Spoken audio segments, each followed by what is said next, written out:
Selamat malam saudara-saudara.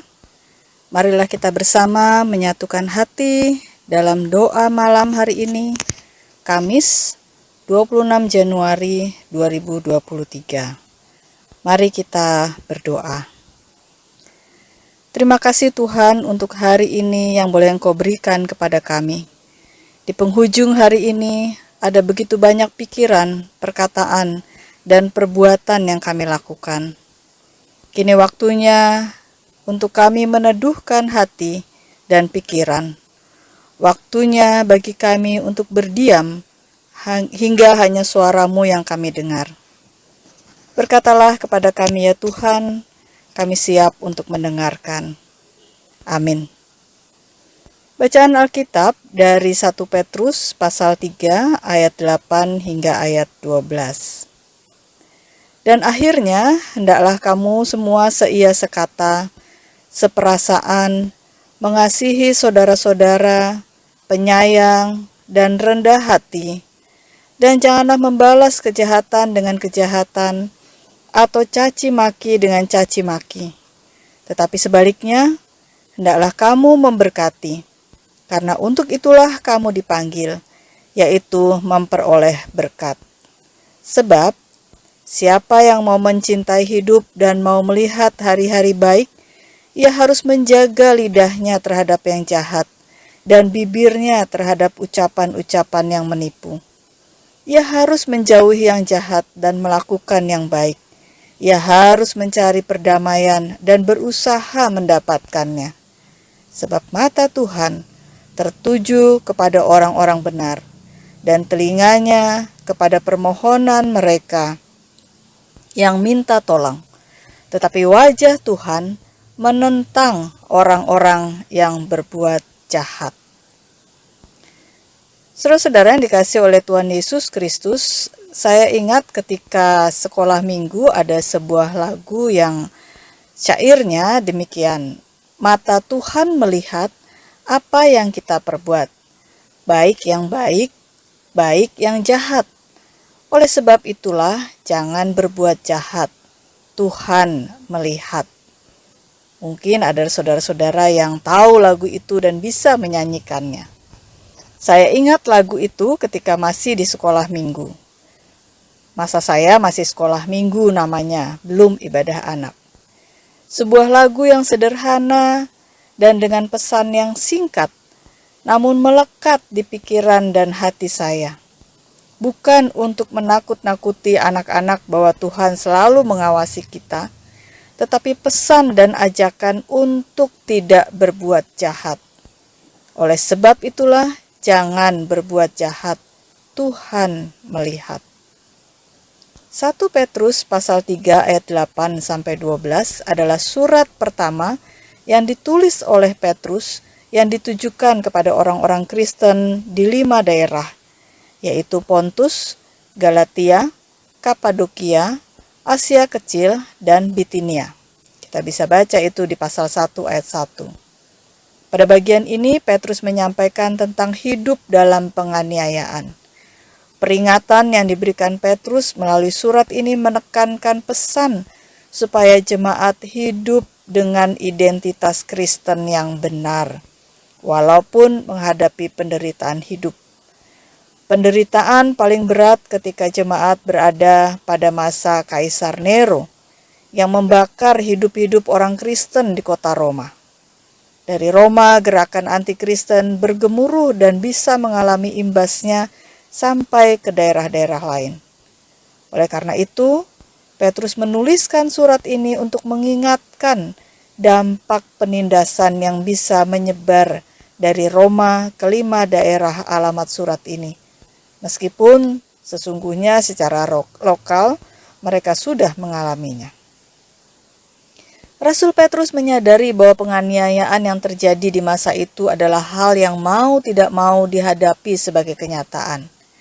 Karena itu, Petrus mengajak untuk belajar dari Yesus dan ajarannya.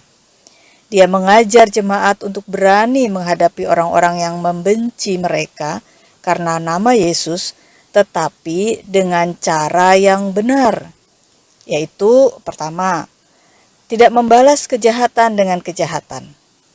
Petrus mengajak jemaat untuk tidak membalas caci maki dengan caci maki, tetapi justru harus memberkati mereka.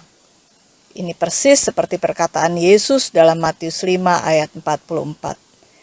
Jika memperlakukan mereka dengan cara mereka, maka jemaat tidak ada bedanya dengan mereka, yaitu sama-sama berbuat jahat dan sama-sama mencaci.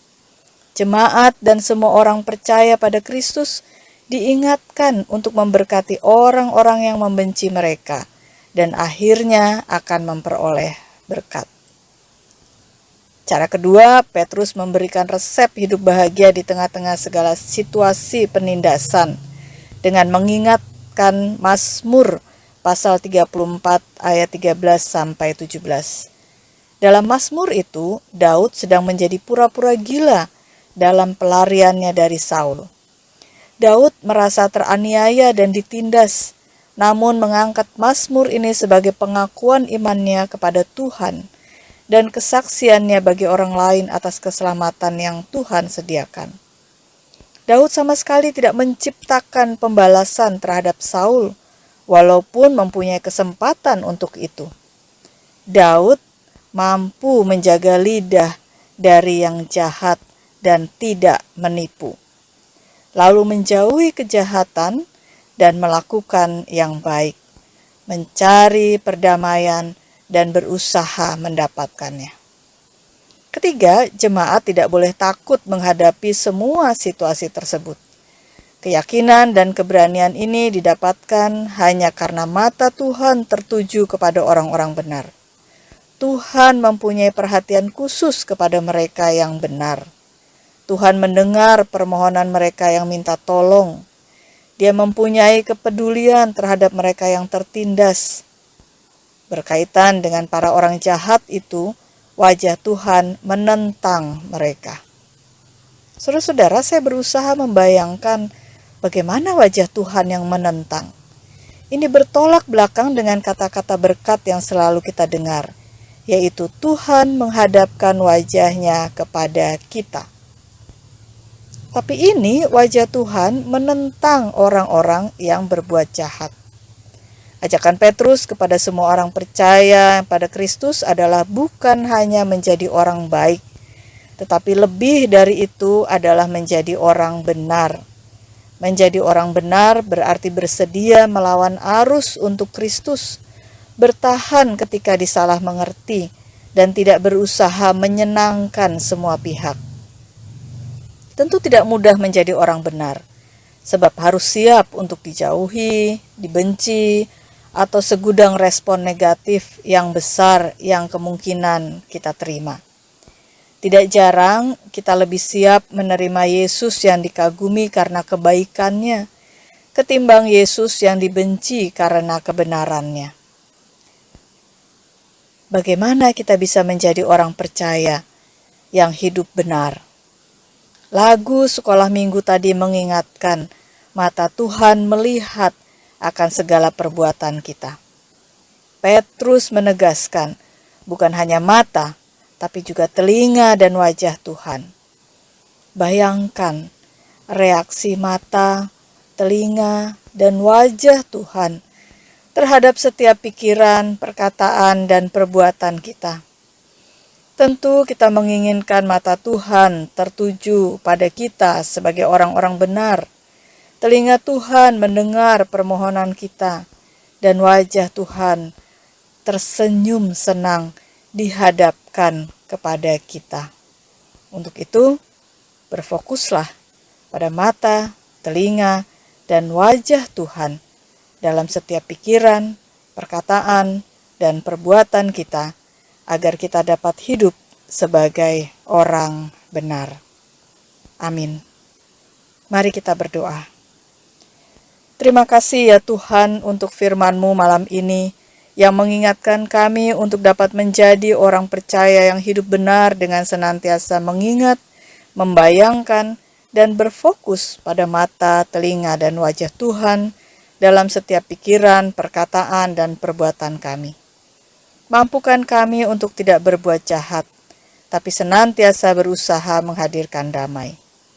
Malam hari ini kami menyatukan hati, mendoakan saudara-saudara kami yang sedang sakit, saudara-saudara kami yang dirawat di rumah sakit maupun yang di rumah, saudara-saudara kami yang sedang dalam kondisi kritis maupun yang sudah dalam proses pemulihan.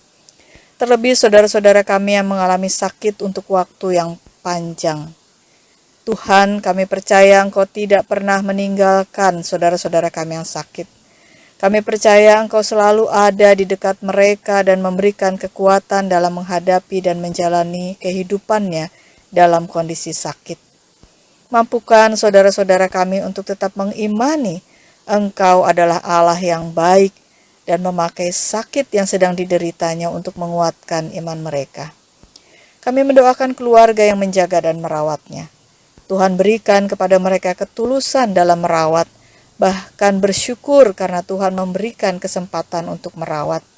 Mampukan agar mereka dapat menggunakan kesempatan tersebut dengan baik dan benar. Berikan kekuatan dan kesehatan kepada mereka. Ya Allah, Engkau memberikan malam untuk kami pakai sebagai waktu istirahat. Tolonglah kami untuk dapat menggunakan waktu istirahat kami dengan arif dan esok Engkau boleh bangunkan kami untuk kembali melakukan segala aktivitas kami. Bagi saudara-saudara kami yang harus tetap bekerja di waktu malam, Tuhan berikan kesehatan dan kekuatan agar mereka dapat menjadi berkat bagi banyak orang yang membutuhkan mereka di waktu malam. Dalam Kristus kami berdoa. Amin. Selamat malam saudara-saudara, selamat beristirahat. Tuhan menjaga kita semua.